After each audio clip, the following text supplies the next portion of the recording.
Itong lugar namin, Sitio Maligaya Dos, San Vicente, San Pedro, Laguna.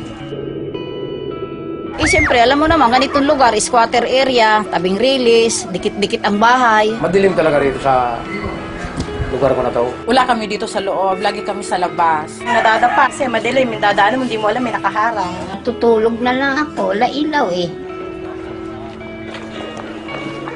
Ang tawag nila sa akin dito si Mang Dimi Solar. Napaliwanag ko yung mga bahay nila madilim.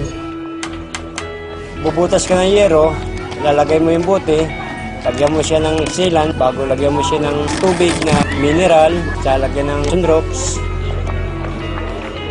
Bago kabit mo sa bahay, lagyan sealant mo para hindi tumulo. Ganun lang kasimple yun.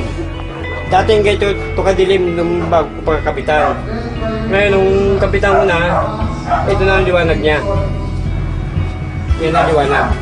Pumili po ako kasi bote lang, tubig. Maliwanag na yung bahay mo. Bumaba yung ano ko, binayaran ko ngayon. Simula lang makabitan ako dito. At saka itong solar bottle bulb na to, hindi mainit. Dahil sa buti na yan, sa solar na buti na yan, gumanda ang araw namin. Ang nalagyan na namin ito ay bali 643. Gusto nga namin tuloy-tuloy para marami nga matulungan mga tao rin na yung maliwanagan mga bahay nila madidilim. Parang katulad na rin ng bumbilya.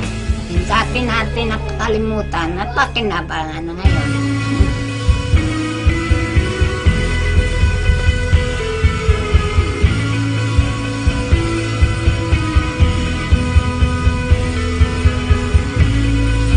Maliwanag